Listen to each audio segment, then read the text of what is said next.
Hello, my friend. The world of magic, filled with legends and ancient tales, is opening its gates once again. Tonight, in the Gryffindor dormitory by the crackling fireplace, I will share another story with my friends. Join us, for the magic is about to come alive. The village of Blackthorn Hollow was nestled deep in the folds of the English countryside, where the forests grew thick and wild, and the moonlight pooled like silver in the hidden corners of the world. It was the kind of place that had been forgotten by time, where the air carried the scent of damp earth and ancient trees, where the lanterns flickered softly in the windows of weather-worn cottages, a place that whispered with secrets. Remus Lupin arrived just as the last light of day faded beyond the hills. He was tired, his cloak heavy with the scent of rain, his body worn from a journey that stretched far beyond the roads he had traveled. His boots sank slightly into the damp earth as he stepped through the mist-laden streets, his keen eyes scanning the dimly lit path ahead. He had come here to disappear, to rest, if rest was something a man like him could truly find. The villagers of Blackthorn Hollow did not ask questions of strangers, nor did they offer easy friendship. They were a quiet folk, their eyes old with knowledge they did not speak aloud. Yet as Remus passed the wooden eaves of the apothecary, the low arches of the blacksmith's forge, and the crumbling stone of the village church, he felt the weight of their gazes from the candle-lit windows. They had seen men like him before, men with shadows in their eyes, men who kept their hands in their pockets and their voices soft. They knew the look of someone running from something, even if they did not know what it was. The moon was rising now, a pale curve in the sky, veiled in drifting clouds. His chest tightened as he glanced toward it, his breath shallow with the quiet dread that had lived in his bones since childhood. The full moon was only 2 nights away. He needed a place to stay, somewhere far from prying eyes. A small inn stood at the edge of the village, its sign swaying on rusted hinges, the words barely visible in the dim light. The Hollow Hearth. The name suited the place. It was humble, hidden, and weary with time. He pushed the door open, stepping inside with a quiet grace, shaking the damp from his cloak as he did. The warmth of the inn wrapped around him like an old woolen blanket. The fire in the hearth crackled softly, its glow dancing along the walls, illuminating the low wooden beams and the faded rugs that had seen years of quiet footsteps. A few villagers sat scattered at the tables, their voices hushed, their eyes flickering toward him with cautious curiosity. Behind the bar stood a woman, her sharp blue eyes studying him before he even spoke. She was tall and lean, her hair pulled back into a loose knot. A knowing expression settled into the corners of her mouth. She was not young, nor was she old. She was the kind of person who had seen much and judged little. "You look like someone in need of a warm bed," she said, wiping her hands on a cloth before setting a cup down on the counter. Her voice was smooth, steady, a contrast to the storm still clinging to the night outside. "I am," Remus admitted, pulling a few coins from his pocket. "Just for a few nights." She nodded, taking the coins without counting them. "Name's Isabel. You'll have room 5. Supper's still hot if you want it." He hesitated, glancing toward the tables where a few men sat hunched over their drinks, their conversation hushed but constant. He had learned to recognize the kind of silence that meant something more than just quiet. "Thank you," he said finally, deciding against food. Isabel studied him for a moment longer, then nodded toward the stairs. "Up that way. First door on the left." Remus gave a slight nod, gathering his cloak around him as he made his way up the narrow staircase. The wooden steps groaned under his weight, as if whispering their protest at yet another traveler passing through their halls. The room was small but clean, the kind of place meant for short stays and little comfort. A narrow bed sat against the far wall, a small writing desk beside it. A single candle flickered in its holder, casting soft shadows across the wooden walls. Remus closed the door behind him, pressing his back against it for a moment, exhaling a breath he hadn't realized he'd been holding. The familiar weariness settled over him, the weight of knowing that no matter how far he ran, no matter how many nameless villages he hid in, the same truth followed him. The moon was coming, and with it the monster. He slept in restless fits, drifting in and out of dreams that tangled with memory.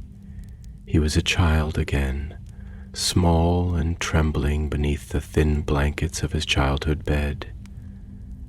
Outside, the wind howled through the trees, rattling the window panes, making the world feel too large and too empty all at once.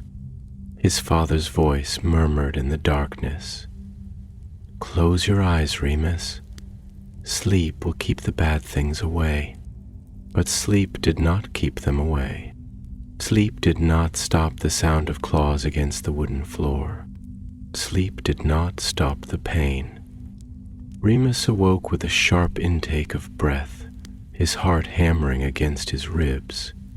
He sat up, rubbing a hand over his face, willing the remnants of the dream to fade. The room was still dark, the candle burned low, and outside the rain had settled into a soft, steady drizzle. But something was different. The silence had changed. Remus had spent enough years living on the edge of danger to recognize when something was wrong, even before he understood why. He strained his ears, listening beyond the sound of the rain, beyond the crackling of the inn's fire downstairs. There, something moved outside his window, slow, deliberate, his muscles tensed, every nerve on edge. Rising carefully, he stepped toward the window, his breath barely more than a whisper in the cold air. The glass was fogged with condensation, and as he reached out to clear it, he hesitated. The shape outside was not human, not quite. It stood at the tree line where the village met the woods, its form half hidden in the shifting mist. The figure was tall, impossibly lean, its limbs elongated, its head tilted in a way that sent a chill down Remus's spine. He had seen many things in his life, monsters, men, and everything in between. But this was something else, and it was watching him. Remus did not move, did not breathe. For a long moment, the figure remained still, its shape almost blending with the skeletal branches of the trees. Then, slowly, it stepped back, fading into the dark. The night swallowed it whole. A shudder ran through Remus's bones, though not from the cold. He let his breath out slowly, running a hand through his hair as he stepped back from the window. Tomorrow, he told himself. Tomorrow he would leave, but deep down he already knew the truth. He wasn't going anywhere. Not yet, because whatever it was that lurked beyond the trees, whatever ancient shadow had set its sights on him, was not done watching, and it would not let him leave so easily. The morning came slow, bleeding through the clouds in muted shades of gray, the kind of light that seemed reluctant to touch the world below. A thin mist clung to the rooftops of Blackthorn Hollow, curling through the narrow streets like the remnants of an old ghost story, half forgotten but never quite lost. The village, so still in the early dawn, exhaled the breath of centuries with each shifting shadow. The wind carried the scent of damp wood, of old stone soaked through with rain, of earth long untouched by anything but time. Remus sat by the small, round window of his rented room, his fingers wrapped loosely around a cup of cooling tea, though he had long since forgotten it was there. His gaze was fixed on the edge of the forest, where the twisted arms of the trees stretched toward the sky like the fingers of an ancient, beckoning hand. The place where he had seen it, the thing that did not belong and yet somehow felt as though it had always been there. Wait, he should have left. That was the logical course of action. He had spent too many years learning how to slip away before trouble found him, before curious whispers turned into knowing glances, before knowing glances turned into questions, before questions turned into fear. It was a cycle he had memorized, rehearsed, perfected. It was how he survived. And yet, there was something about this place, about the way the mist lingered in the hollows of the trees, about the way the stones of the village seemed to hum with an old, half-forgotten history, about the way the very air tasted of something unsaid. It gnawed at him, sank its teeth into the marrow of his thoughts, held him still when every instinct told him to move. A soft knock at the door drew him back from the maze of his mind, and he turned, standing slowly as if waking from a dream. He set the cup down with careful precision, smoothing his fingers over the rim before crossing the small space between the bed and the door. When he opened it, Isabel stood there, her sharp blue eyes sweeping over him with the same quiet intensity as the night before, though there was something different in them now, something unreadable, edged with curiosity, and something deeper, something almost like recognition. "Did you sleep?" she asked, though there was little need for an answer. Remus hesitated, then offered her the kind of half-smile that never quite reached his eyes. "Not much, I'm afraid. The walls here have a way of keeping a man company, even when he'd rather be alone." Isabel leaned against the doorframe, arms crossing over her chest in a way that made her look as though she belonged there, as though she had always stood in the same place, leaning against the same door, asking the same quiet questions. That they do. This place, it remembers things. People like to believe the past stays buried, but the ground here doesn't hold the dead the way it should. It lets them rise, lets them linger in the corners of rooms, in the spaces between heartbeats. You feel it, don't you? Remus did not answer right away. He let the silence stretch between them, filling the air like mist over still water. "I saw something last night," he admitted finally, his voice lower than before, as if saying the words too loudly might give them weight, might make them real. "Something at the edge of the trees. It wasn't a man, and it wasn't a beast. It was something in between." Isabel studied him for a long moment, her expression unreadable. Then slowly she sighed, as though she had been expecting this, as though she had been waiting for it. "You should leave," she said, and there was no urgency in her voice, no warning, just a simple, quiet truth, spoken as though it was the most natural thing in the world. Remus felt the words settle over him like a cold wind, though he did not shiver. "I know," he said, "and yet here I am." "Hey," she murmured, glancing past him into the room where the light pooled soft and gold against the worn wooden floorboards. "Here you are."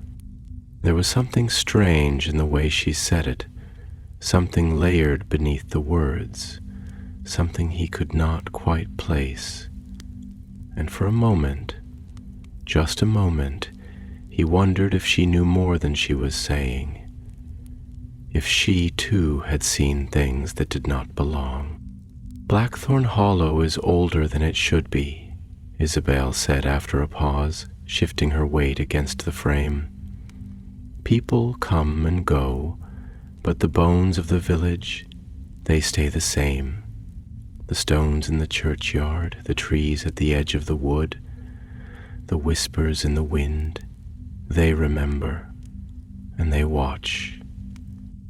Remus exhaled slowly, running a hand through his hair, feeling the weight of his own exhaustion settle deeper into his bones. "And what exactly are they watching for?" Isabel tilted her head slightly, considering him with a gaze that seemed to see straight through his skin, past the man he had spent so many years pretending to be, past the carefully constructed mask of quiet smiles and measured words, straight into the core of what he was. "You," she said simply, "I think they've been waiting for you." The words sent a ripple of something through him, something deep and unspoken, something he did not have the language to name. He had spent his whole life running from what he was, from the weight of his own nature, from the knowledge that no matter how far he went, he would never truly be a man, not in the way that mattered. And yet, here in this place, in the mist and the silence and the lingering echoes of something forgotten, the idea that something, some force, some presence had been waiting for him was almost unbearable. "And what if I don't want to be found?" he asked, his voice quiet, careful. Isabel smiled then, but it was not a smile of comfort nor of reassurance. It was the kind of smile a person wears when they already know the answer to the question you have not yet asked. "Then you should have never come here." A silence stretched between them, thick and heavy as the morning fog. Then, without another word, Isabel stepped back, her boots scuffing softly against the worn wooden floor. She hesitated, just for a moment, before turning and making her way down the narrow hall, her presence fading into the quiet, leaving only the lingering scent of firewood and the echo of her words in his mind. Remus stood there for a long time, staring at the empty space where she had been, listening to the wind move through the trees, to the distant caw of a raven perched somewhere beyond the reach of his sight. He felt, for the first time in a very long time, that he was not alone, not in the way that mattered. And outside, at the edge of the trees, something watched, something waited, and the moon would rise again soon. The village of Blackthorn Hollow did not wake quickly. It stirred like an old man rising from a deep slumber, reluctant and slow, stretching into the dawn with a quiet sort of weariness, as though it had lived too many lifetimes and carried the weight of too many forgotten things.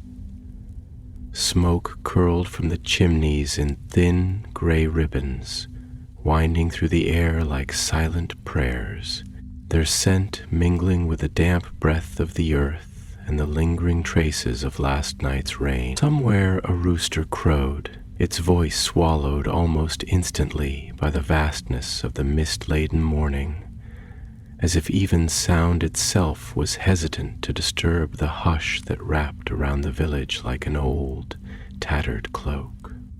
Remus sat on the edge of the narrow bed, his hands clasped loosely between his knees, his gaze distant, unfocused, fixed on nothing in particular. Sleep had eluded him, as it often did in the days before the full moon, when his body felt caught between two states of being, neither fully man nor fully beast, restless in the way that only a creature awaiting transformation could be. It was a strange kind of exhaustion, one that settled not only in his bones but in his very soul, a weariness that no amount of rest could touch. The memory of the night before lingered in his mind, refusing to be shaken loose. The thing in the woods, its silent watching presence, the way it had stood there as though waiting for something, as though it had known him.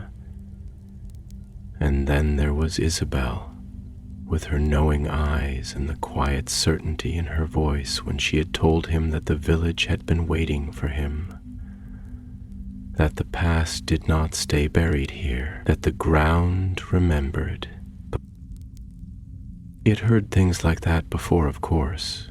Old stories told in the quiet corners of pubs, whispered warnings from superstitious villagers in places much like this one, where the land was old and the night carried secrets in its breath. But there was something different about the way she had said it, something unshaken, unflinching, as though it was not a belief, not a superstition, but a simple, undeniable truth. A soft knock at the door pulled him from his thoughts.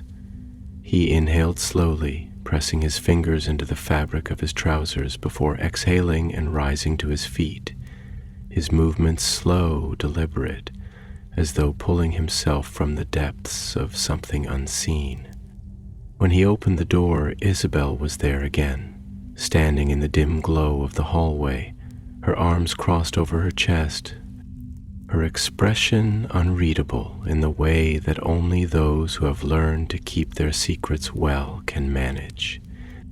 "I made tea," she said simply, nodding toward the stairs. "You should eat something."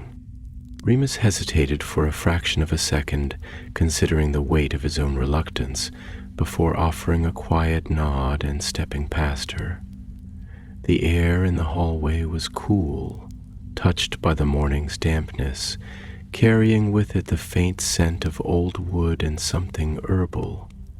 Sage, perhaps, or thyme, something that spoke of protection and ancient rituals, of hands that had known the weight of things unseen.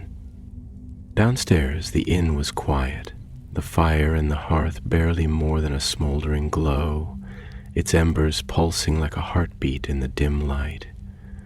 A few wooden tables stood empty, their surfaces worn smooth with time, bearing the faint scars of long-forgotten conversations, of laughter and silence and everything in between. The place felt untouched by the world beyond its walls, as though it existed in some forgotten pocket of time, a space where things lingered longer than they should, where memories clung to the air like dust that refused to be swept away. Isabel moved behind the bar with the ease of someone who had done so countless times before, her hands steady as she poured the tea, the the steam rising in delicate spirals, curling in the dim light like something alive. She slid a cup toward him without looking up, her fingers brushing against the worn wood of the counter as she leaned against it, studying him with that same quiet intensity, the weight of unspoken things pressing between them. "You're still here," she said at last, her voice even, but not without meaning. Remus wrapped his hands around the cup, feeling the warmth seep into his fingers, into the spaces where the cold had settled. "I am," he admitted, taking a slow sip, letting the bitter taste of the tea settle on his tongue before swallowing. "For now." Isabel exhaled softly, her gaze flickering toward the window where the mist still clung to the streets like an old, worn veil. "I had a feeling you would be," she murmured, more to herself than to him. "People like you, they don't leave as easily as they think they will. The ones who carry something heavy, something they don't talk about. It's as if the land itself knows, as if it calls to them, holds them here in ways they don't understand." Remus studied her for a moment, his fingers tightening slightly around the cup, though his expression remained composed. "And what exactly do you think I'm carrying, Isabel?" She tilted her head slightly, the corner of her mouth curling into something that wasn't quite a smile. "I don't need to know what it is," she said simply, "only that it's there, and that it's not something you can outrun." For a long moment, neither of them spoke. The fire crackled softly in the hearth, the wood shifting, sending tiny embers flickering upward like dying stars. Outside, the wind moved through the streets, rustling the old wooden shutters, whispering against the stone walls, carrying with it the distant scent of wet leaves and something older, something deeper, something that did not belong to the world of men. Finally, Remus sighed, setting the cup down with deliberate care, his fingers lingering against the ceramic for just a second longer than necessary. "Tell me," he said, his voice quieter now, almost contemplative, "about the thing in the woods." Isabel's expression did not change, but something in her eyes darkened, something old and knowing settling behind them. She exhaled slowly, as if drawing up something from the depths of her memory, something she had not spoken of in a long time. "There are things that live in the spaces between stories," she said at last, her voice measured, steady. "Things that don't fit neatly into the way we understand the world. They're not just beasts, and they're not just ghosts. They are something older, something that doesn't play by the same rules as the rest of us. And once they set their sights on you, once they know your name, you don't simply walk away." Remus did not move, did not speak, but he felt the weight of her words settle into him, felt the slow, creeping realization that whatever had watched him from the edge of the trees was not just a creature lurking in the dark, not just another shadow to be ignored. It was something that had been waiting, and it was not done waiting yet. Outside, beyond the glass of the window, the mist shifted. Something moved, something watched, and somewhere, deep in the heart of the forest, something stirred. The full moon was coming, and with it the shadows. The day had not yet broken free from the grip of morning, the sky still a dull, endless gray that refused to commit to either rain or sun. The mist had begun to retreat, but not entirely. It clung to the edges of the village, curled in the hollow spaces between stones, nestled in the thatched rooftops like some living thing reluctant to let go. The air was heavy with the scent of damp earth and old wood, the lingering moisture making the world feel slower, heavier, as though time itself had thickened like honey in the cool breath of Blackthorn Hollow. Remus sat by the window of the inn, the tea in his cup long since grown cold, untouched, forgotten. His fingers rested against the worn wood of the windowsill, tracing absent patterns in the dust, though his thoughts were elsewhere, caught in the tangled weave of memory and uncertainty, of logic and instinct, of questions that he knew had no easy answers. The village was still. The people moved through the narrow streets with quiet purpose, their conversations hushed, their steps careful, as though they, too, felt the weight of something unseen pressing against them. Somewhere in the distance, beyond the village's edge, beyond the low stone walls that marked the final boundary between man and wilderness, the trees stood silent and waiting, their bare branches reaching toward the sky like skeletal fingers. The woods had always held secrets. He had known that since childhood, had felt it in the marrow of his bones even before he had the language to describe it. The unshakable truth that there were things in the dark, things that had existed long before the first stone of any village had been laid, things that did not care for the affairs of men.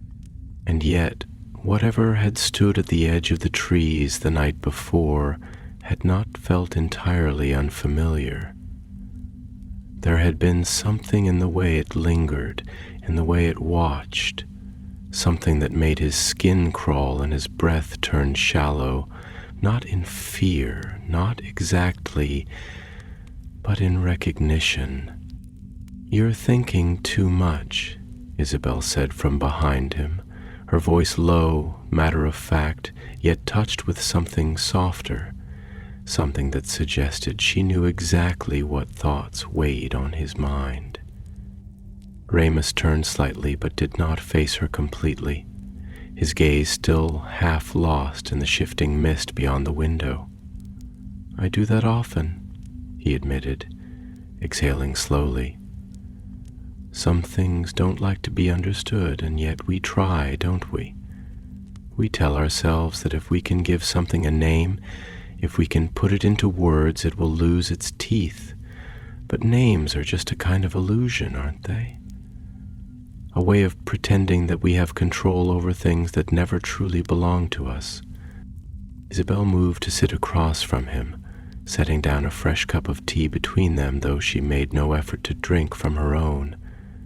She studied him, the way he spoke not just with words, but with his hands, with the subtle shifts of his posture, with the quiet weight in his voice. "You're not wrong," she said after a pause, her fingers tapping lightly against the rim of her cup. "There are things in this world that refuse to be bound by names. Stories that slip through the cracks of history, leaving only fragments behind. The kind of things people only whisper about when the fire burns low, when the night presses too close against the window pane." She leaned forward slightly, her gaze sharpening in that way it often did, as though she were peeling back the layers of conversation, searching for the marrow beneath the words. "But you're not just talking about stories, are you? You saw something last night, and whatever it was, it's not just fear that's keeping you here. It's curiosity, recognition." Remus finally looked at her then, fully, the lines of his face etched with something deeper than fatigue, something more difficult to define. "I don't know," he admitted, his voice barely more than a murmur. And yet I do. It's as though something is reaching for me, but not to harm me. At least not in the way one might expect. It feels deliberate, as if it knows what I am, as if it has always known. Isabel studied him for a long moment, her fingers tightening slightly around her cup, though she said nothing at first. There was something in her expression, an understanding perhaps, or the shadow of something she had long since stopped trying to name. Things that wait in the dark, she said at last, don't always do so with malice. Sometimes she hesitated, choosing her words carefully. Sometimes they wait because they know we have already started the journey toward them, and there is no turning back once the path has been set. A silence settled between them, thick and heavy, stretching into the quiet of the room, into the spaces where unspoken things lingered like ghosts. The fire crackled in the hearth, the scent of burning wood threading through the air, filling the room with the quiet comfort of something old, something steady, something that had withstood the passage of time. Remus exhaled slowly, running a hand through his hair, feeling the weight of his own exhaustion settle deeper into his bones. "You think I should leave?" he said finally, though there was no question in his voice, no expectation of denial. Isabel smiled faintly, though it did not quite reach her eyes. "I think you already know that you won't."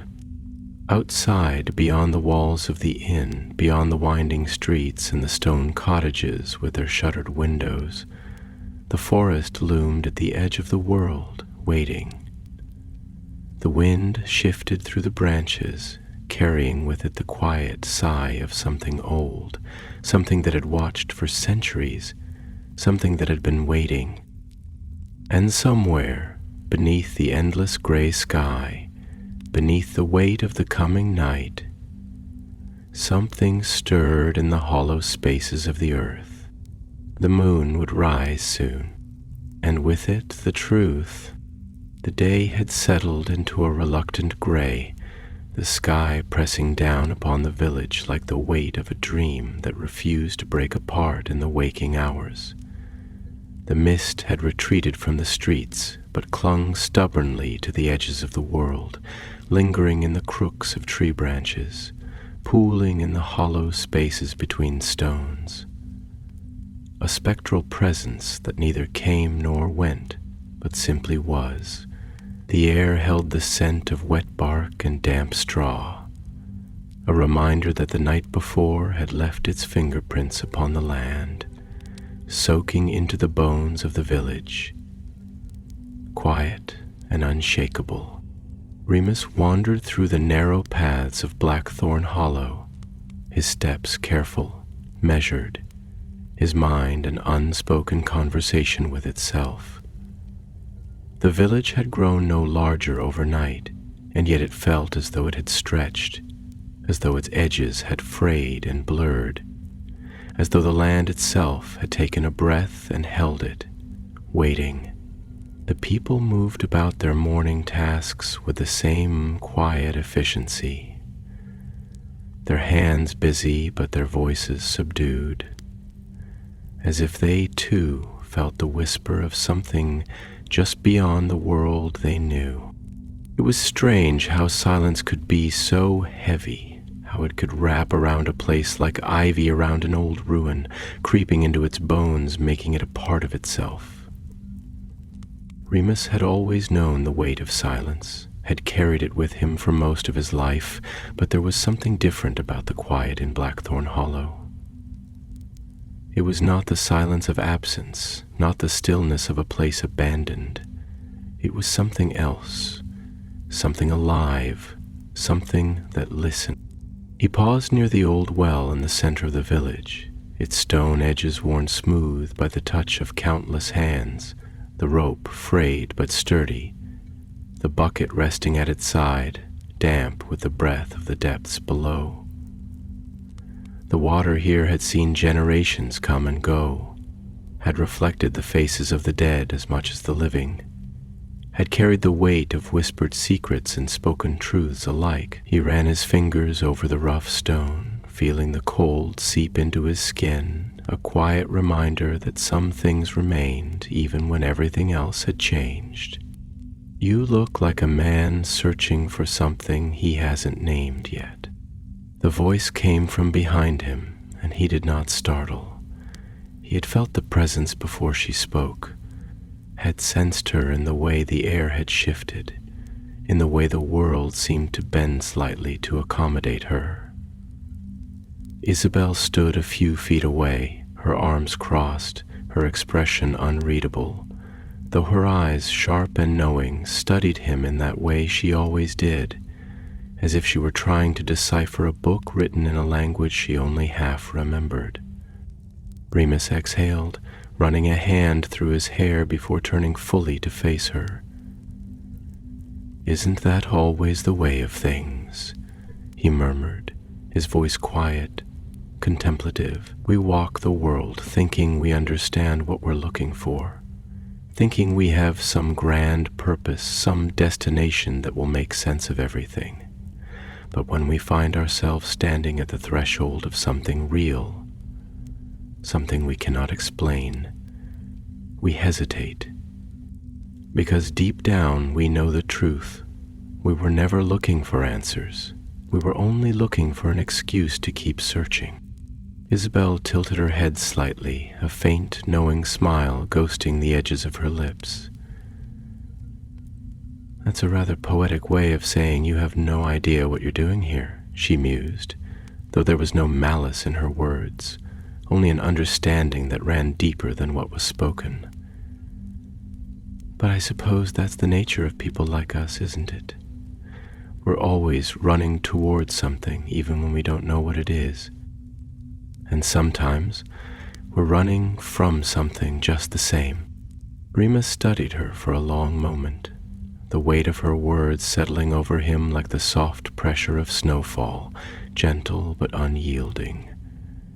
He had spent so many years convincing himself that he could control the shape of his own story, that he could dictate its pace, its trajectory, that he could hold the reins of his own fate if only he tried hard enough.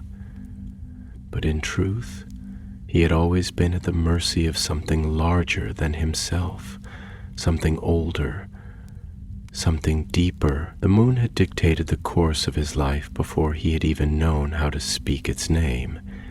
And yet here he was, pretending as though he was the one making the choices.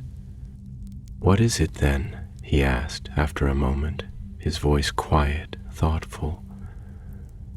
"The thing in the woods, the thing that watches. You spoke of things that wait, of things that recognize something in us. What does it want?" Isabel's gaze flickered toward the treetops in the distance, where the forest loomed beyond the village's edge, a dark boundary between what was known and what was not. There was something in her expression, something old, something cautious, something that had seen more than it would ever say. "I don't know if want is the right word," she said after a long pause, her voice thoughtful, slow, as if she were sifting through memories older than herself, searching for the right way to shape them into something that could be understood. "It's not like us, not in the way we understand longing or purpose. It doesn't seek the way a man seeks. It doesn't hunger the way a beast hungers. It simply exists, waiting for something to move it, to give it reason to reach beyond itself." She turned her gaze back to him, something sharp and knowing settling behind her eyes. "But I do think it knows you," she said softly, "and I think it has been waiting for a very long time." A shiver ghosted down Remus's spine, though not from cold, not from fear, something deeper, something he could not quite name. He had spent so much of his life believing himself alone in his affliction and his curse, had learned to carry it in silence, to let it become a thing that lived only within him, a shadow that no one else could truly understand. And yet here was something, a presence, an entity, a thing that knew. "What does that mean?" he asked, his voice barely above a whisper, as though speaking the words too loudly might summon something from the depths of the mist. Isabel shook her head slightly, a breath of something like regret passing through her expression. "That's not for me to say," she murmured, "but I think you'll have your answer soon enough." A silence stretched between them, heavy and thick, woven from things neither of them could name, from truths unspoken and questions half-formed. The wind shifted, carrying with it the scent of damp earth and something older, something that did not belong to the world of men. And somewhere beyond the trees, in the places where the mist never quite lifted, something moved. Something watched, and the full moon was drawing closer. The evening came creeping in slowly, stretching its fingers across the sky, smearing the remnants of daylight into something thin and ghostly, something that bled away into the coming dark.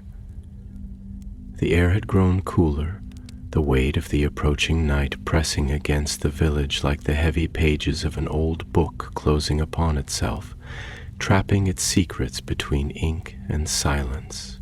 The mist had thickened again, curling through the narrow streets, lingering in the places where light barely reached, where old stones whispered against the soles of passing boots, where the world seemed to shrink inward, drawing its breath in shallow, waiting gasps. Remus walked the length of the village's main road, his steps unhurried, though there was a tension coiled beneath his skin, a quiet, restless thing that stirred in his muscles, in his ribs, in the marrow of his bones. He could feel it there, the pulse of something unseen pressing against him, threading through the air like a current beneath still water. It was not fear, not exactly, but something adjacent to it, an awareness, an understanding that he was standing on the edge of something vast and formless, something that had been waiting for him far longer than he had been aware of it.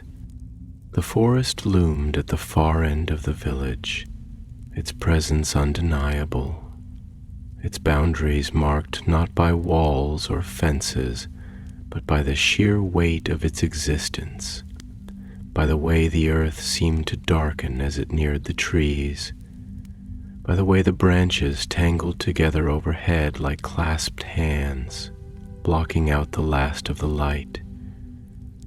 The air was different here, thicker, richer, carrying the scent of damp moss and old bark, of things that had lived and died and lived again beneath the shifting canopy. The wind did not move as freely here. It pressed against the trees like a thing held captive, sighing through the leaves in hushed, uneven breaths, reluctant to leave the confines of its prison. Isabel was waiting for him near the last of the village houses, leaning against the worn wooden railing of an abandoned porch, her arms crossed, her gaze steady, unreadable. There was something in the way she stood that made it seem as though she had been there forever, as though she had been carved from the very bones of this place, as though she had existed in the spaces between history and memory, watching, waiting, knowing more than she would ever say. "You still haven't left," she said as he approached, her voice carrying the weight of something more than simple observation, something heavier, something laced with inevitability. Remus exhaled, slow and measured, the breath curling into the cool air before dissipating. "No," he admitted, "I haven't." A small, knowing smile tugged at the corner of her lips, though it did not quite reach her eyes. "You already knew you wouldn't, didn't you?" she mused, tilting her head slightly as she studied him. "Even when you told yourself that staying was the wrong choice, that leaving was the only logical thing to do, you knew." Remus hesitated, not because he did not have an answer, but because he was not sure he wanted to give it voice, not sure he wanted to lay it bare beneath the weight of spoken words. "There's something about this place," he said after a moment, his voice quieter now, as if speaking too loudly might disrupt whatever fragile balance kept the village standing, kept the forest from swallowing it whole. "Something I can't turn my back on. Even if I don't understand it yet, even if it makes no sense." Isabel nodded slightly, her expression thoughtful, as though she had already known what he would say, as though she had heard these words before, from someone else, from another time, another life. "Sense is a fragile thing," she murmured, shifting her weight against the railing. "It breaks too easily when it comes into contact with something older, something deeper. And whatever it is you're feeling, it isn't new. It didn't begin with you, Remus Lupin. It's been here long before you, long before this village, long before words were even a thing people used to shape the world around them." He looked at her then, his brow furrowing slightly, his breath still slow, controlled, though there was something underneath it now, something unraveling. "What are you saying?" Isabel exhaled, her gaze flickering toward the tree line, toward the dark, shifting shapes beyond the reach of the village lanterns, the places where the mist thickened, where the light did not settle. "I'm saying that some things do not belong to time the way we do," she said, her voice careful, deliberate. "Some things are not bound by the passage of years, or by the rise and fall of kingdoms, or by the way the world tries to keep itself in order. Some things exist outside of all that, and they wait. They wait for the right moment, for the right person, for the right set of circumstances, to align in a way that will let them step forward into the world again." A shiver worked its way down Remus's spine, though it was not the kind that came with cold, not the kind that could be shaken off with movement or warmth.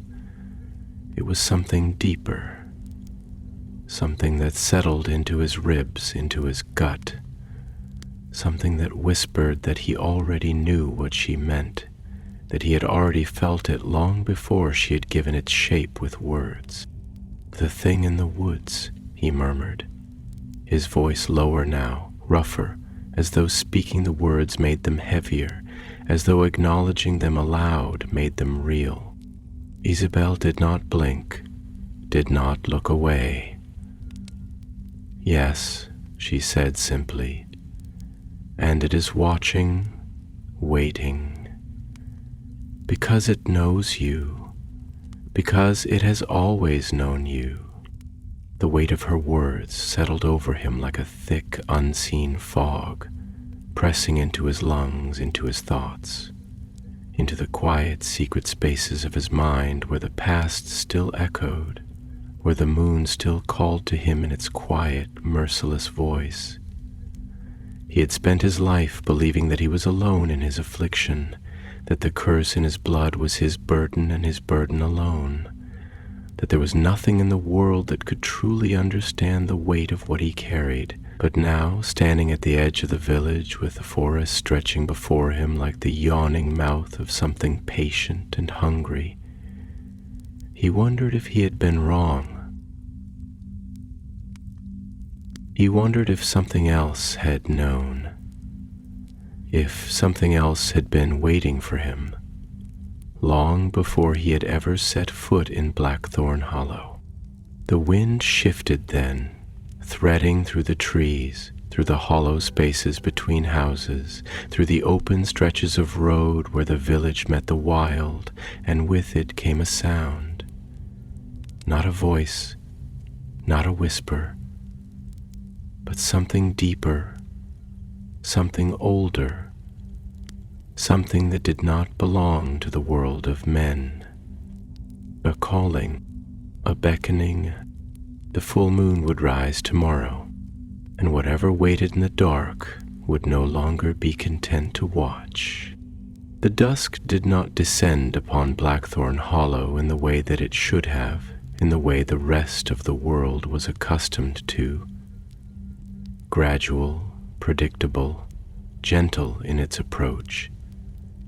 No, the night here was something different, something deliberate, something alive. It did not creep in on softened feet, but settled like the weight of an ancient hand pressed upon the land, an inexorable force that took its place not by right, but by long-standing dominion. The air thickened as the light faded, not with cold, but with something more subtle, something heavier, like the whisper of breath on the back of the neck, like the feeling of unseen eyes upon the skin. The mist, which had never truly left, began to slink its way between buildings, twining itself around stones and doorposts, curling at the edges of the road like an animal stretching its limbs, as if waiting for the moment it could consume everything whole. The wind had stilled, not in the way of an ordinary quiet evening, but with an absence so complete that it seemed unnatural, as though the air itself had retreated, holding its breath in anticipation of something inevitable, something that had not yet stepped forward, but was already here, watching, waiting. Even the trees at the village's edge, which had stood sentinel for countless years, seemed to darken as the last vestiges of light bled from the sky, their gnarled branches twisted in shapes that looked too much like hands reaching upward, as though grasping at something unseen. Remus stood at the edge of the road, his body still, though inside he was anything but. He could feel it, whatever it was, not as a presence that one could see or hear, but as something deeper, something woven into the marrow of his bones, a hum just beneath his skin, as though his very blood recognized that the moment was drawing near. It was not just the coming of the full moon that stirred him, not just the anticipation of what would soon claim him as it always had, the terrible and inevitable transformation of flesh into something wild, something other. No, this was something different. This was something old, something deeper than the pull of the moon, something that had been waiting long before he had ever set foot in Blackthorn Hollow. Isabel stood beside him, though she had said little in the last hour. She did not need to. She had already told him everything she could, everything she would, and though there were still things left unspoken, things that flickered just behind her gaze, she did not try to fill the silence with words. Instead, she simply watched the horizon, the trees, the shifting mist, as if she too could sense that the air was bending around them, reshaping itself, waiting for something to arrive. After a long moment, she finally spoke, though her voice was quieter than usual, thoughtful in a way that suggested she was weighing each word before releasing it into the night. "You feel it, don't you?" she murmured, not looking at him. "The way the air shifts, the way the world holds itself still, like an inhale before the plunge. It knows you're here. It's always known. And now, It's waiting to see what you'll do." Remus exhaled slowly, though the breath did nothing to ease the tightness coiled inside him. His fingers curled slightly at his sides as if grasping for something unseen, something solid, something that might tether him to reality. "I don't know what I'm supposed to do," he admitted, his voice quieter than hers, barely more than a breath against the waiting silence. "I don't even know what it is." Isabelle turned her gaze toward him then, and in the dim light her eyes seemed darker, sharper, filled with something he could not name. "Does it matter?" she asked, and the simplicity of the question sent a shiver down his spine. Does knowing its name change what it is? Does understanding it make it any less real? Remus did not answer right away. He let the silence settle between them, let the weight of her words coil around his thoughts, winding through them like roots seeking purchase in the dark. He had spent his whole life searching for understanding, searching for explanations, for reasons, for some kind of knowledge that would give shape to the thing that had marked him, that had claimed him, that had dictated the course of his existence from the moment Fenrir Greyback had sunk his teeth into his flesh.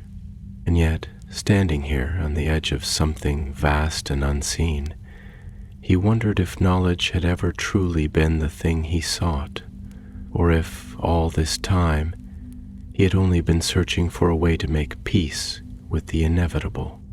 After a moment, he let out a quiet breath, turning his gaze toward the forest. "It's coming, isn't it?"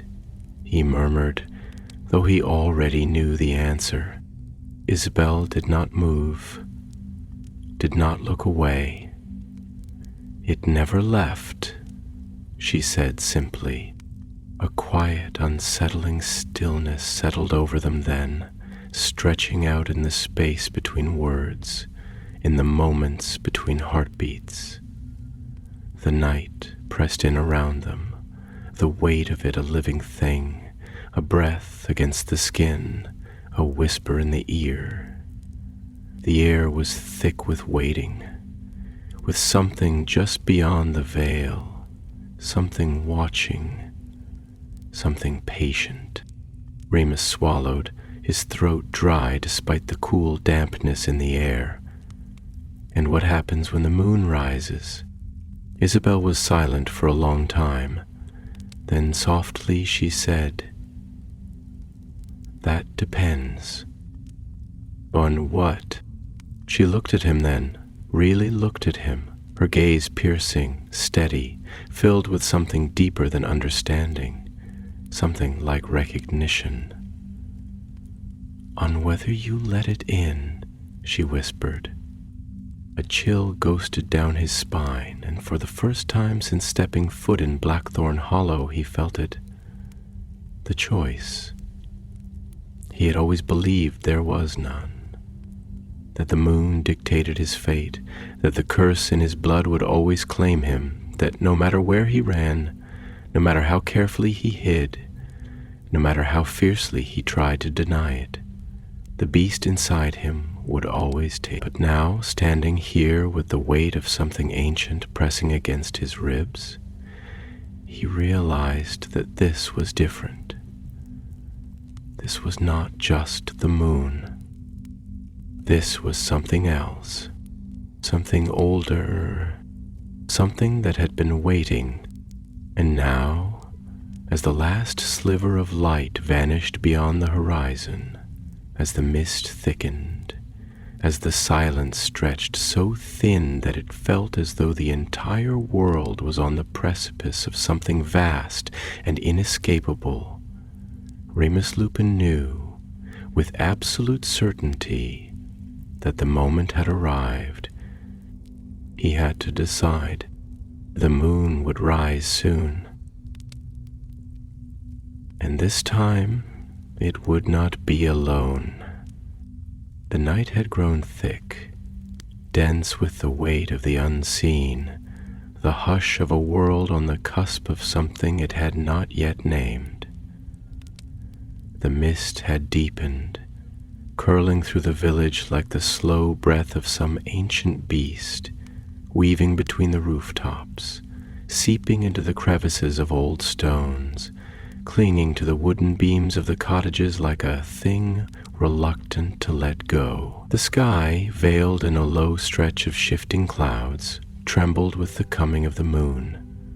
The light behind the haze a cold and distant thing, a pale lantern smothered in the gauze of approaching inevitability.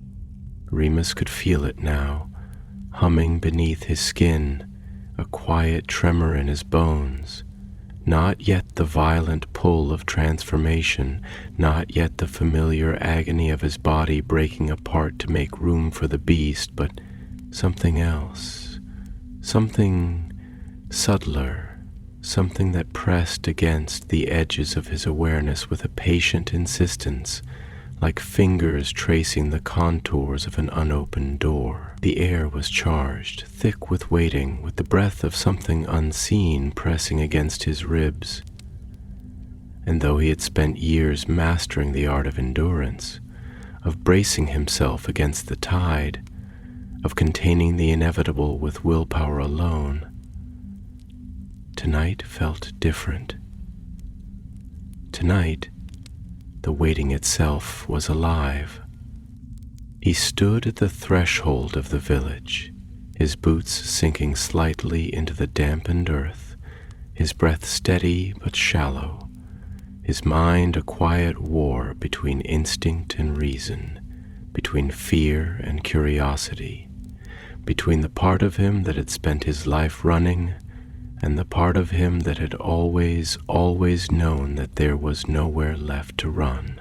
Beside him, Isabelle remained still, watching the forest with an unreadable expression, her arms wrapped loosely around herself, her fingers tracing absent patterns against the fabric of her sleeve, as though grounding herself, as though tethering her body to the present moment while her mind drifted elsewhere, to some place older than the village, older than the trees, older than the stories whispered behind closed doors when the night pressed too close to the window panes. "You feel it," she murmured after a long silence, not a question, not an observation, but something in between, something that acknowledged what had already been understood between them, something that did not require confirmation to be true. Remus inhaled slowly, feeling the air slip through his lungs, the weight of it settling deep in his chest, a quiet affirmation of his presence, of his existence, of the fact that he was still, for now, a man standing on the precipice of the inevitable. "I do," he admitted, his voice quieter than the wind, barely more than a whisper, yet heavy with the weight of understanding, of knowing that whatever it was that had been waiting for him in the dark was no longer distant, no longer just a presence at the edges of his awareness. It was here. Isabelle turned her gaze toward him then, and in the dim light her eyes held something deeper than knowledge, something sharper than recognition, something that spoke of an understanding that went beyond words, beyond explanation, beyond the limits of what could be comfortably held in the mind. "Then you know what's coming," she said, and there was something in her voice, something that was not warning, not reassurance, but a simple truth, spoken like a thing that had already been decided. Remus closed his eyes for a moment, letting the quiet settle over him, letting the night breathe around him, letting himself exist within it without resistance, without the need to name or define or explain. "I don't think it's about knowing," he murmured after a moment, his voice distant, reflective. shaped by the weight of something deeper than understanding. It's about accepting, about stepping into the thing that's been waiting for me instead of running from it. I've spent so much of my life believing that I had no choice, that the moon dictated everything, that I was nothing more than the shape it carved me into. But now, I think I was wrong. I think there's something more, something older, something that doesn't just take from me, but knows me. Isabel's expression did not change, but there was something in her posture that softened slightly, something in the way she shifted her weight that suggested understanding, not just of his words, but of the space between them, of the things that had not been spoken yet still filled the air between them like an unbroken thread. "It's always been more than just the moon," she said quietly, her voice carrying the certainty of someone who had known this truth long before it had found its way into words. "The stories, the real ones, the ones that never made their way into books, the ones that were passed down in whispers, in warnings, in the language of those who knew better than to speak too loudly. They've always told of something else, something that lingers in the spaces between, something that chooses just as much as it calls." Remus swallowed, the taste of the night thick on his tongue, something earthy, something cold, something that did not belong entirely to the world of men. "And you think it's chosen me?" Isabel exhaled softly. Not a sigh, not weariness, but something quieter, something that acknowledged what they both already knew. "I think it's been waiting for you longer than you've been waiting for yourself." A silence stretched between them, not empty, not void, but full, filled with the hum of something just beyond reach, something that pulsed in the dark, something that had begun to stir, to awaken, to step closer to the threshold that had long remained unbroken. And then, without warning, the wind moved. It was not the gentle stirring of a breeze, not the ordinary shifting of air through branches, but something deeper, something that carried weight, something that pressed against the skin like a touch, like a breath, like a whisper that did not need words to be heard. It slid through the trees, threading through the mist like fingers tracing the outline of something unseen, and for the first time, Remus felt it, truly felt it, not just the presence, not just the waiting, but the call. He shuddered, though not from cold, not from fear, but from the sheer force of knowing, of understanding without explanation. He looked toward the forest, toward the place where the mist thickened, where the trees twisted, where the dark seemed to hold something deeper than shadow, and in the depths of his mind, beneath the logic, beneath the reason, beneath the parts of him that still clung to what was human, he heard it. Not a voice, not words, but something that spoke, something that had been waiting, and now, as the first sliver of the moon began to break through the clouds, casting its pale glow across the land, Remus knew, with a certainty that settled into his bones like a second skin, that he could no longer deny what was coming. The door had been waiting, and now it was open. The moon emerged from behind its veil of clouds, slow and deliberate, as though it knew it had been awaited, as though it understood the gravity of its own arrival. The light was spectral, pale and unwavering, spilling over the rooftops of Blackthorn Hollow like milk poured over dark stone. seeping into the cracks of the earth, stretching long fingers into the mist that still curled and coiled through the narrow streets. Everything it touched seemed changed, painted in silver, caught in the stillness of something ancient, something that had waited for this moment not for years, not for centuries, but for ages, beyond the reach of human memory. Remus felt it in the marrow of his bones before he saw it, a slow, inexorable pull, not the sharp, tearing grip of the transformation he had known all his life, not the agonizing descent into something monstrous, but something deeper, something quieter. It was as if something beneath his skin had awakened, not in pain, but in recognition. His breath was unsteady, but not from fear. His hands trembled, but not from pain. It was a voice, not a sound, not words, but something woven into the very fabric of the night, something that had always been there, waiting for him to hear it. He had spent his life believing the full moon was a cage, that its light was a cruel and unrelenting captor, that his body was nothing more than a vessel for the thing that would rip its way out of him, that he was nothing more than an unwilling passenger on a journey of blood and violence.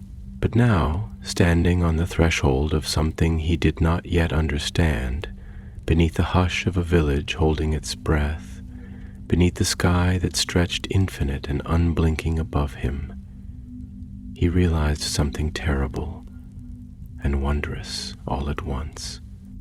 The moon was not a prison, it was a door.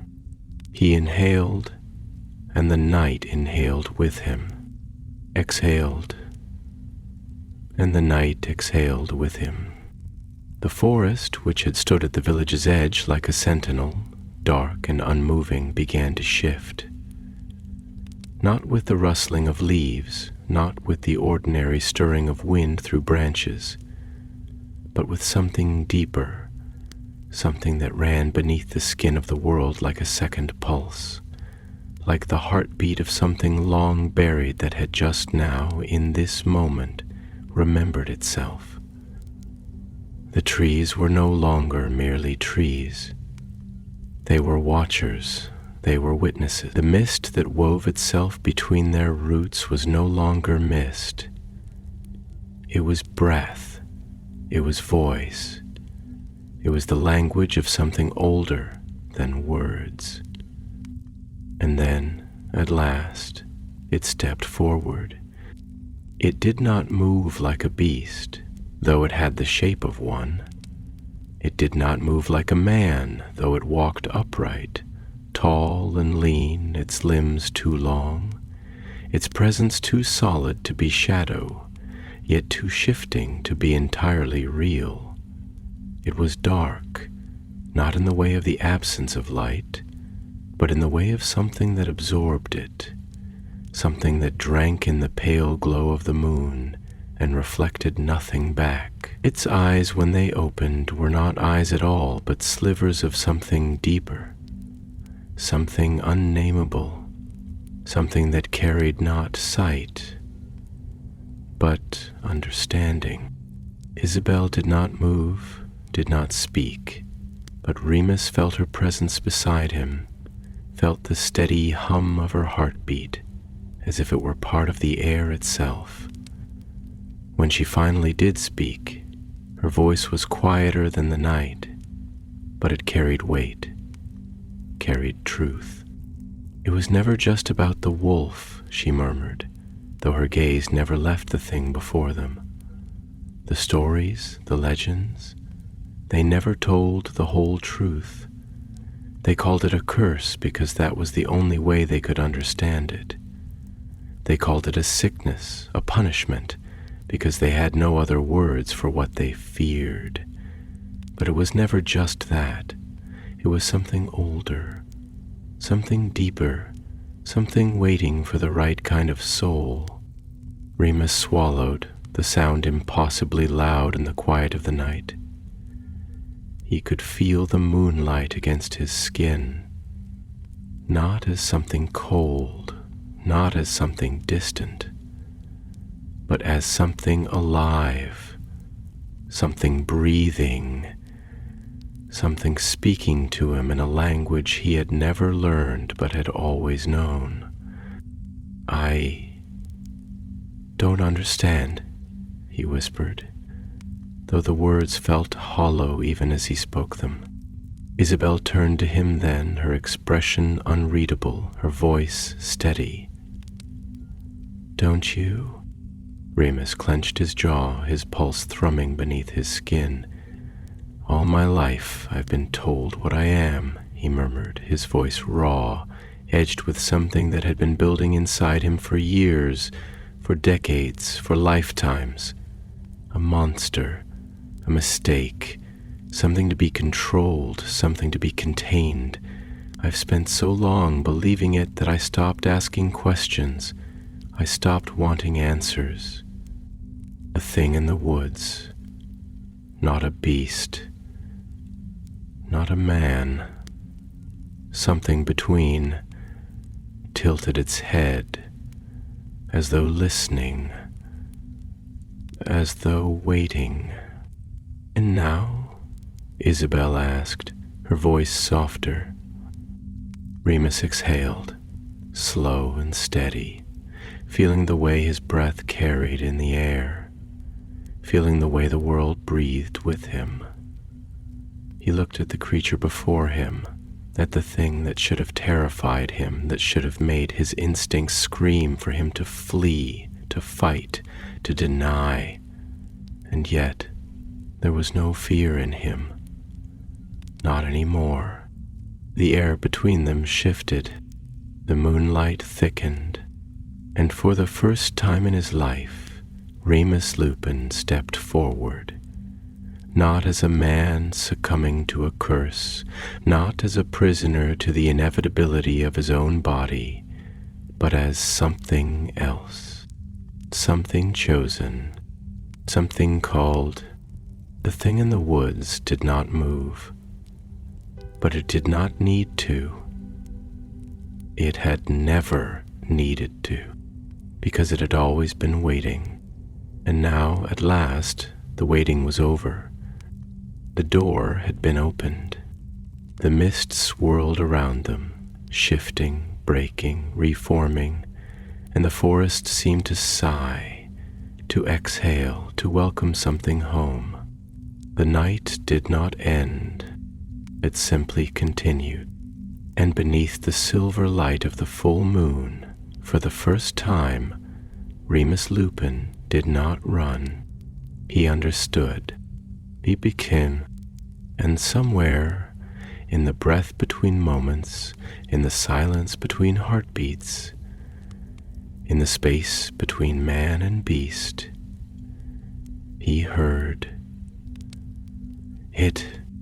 A voice, not a voice, a whisper of something old, something knowing, something that had always been there, waiting for him to listen. Welcome back. And then the night swallowed him whole.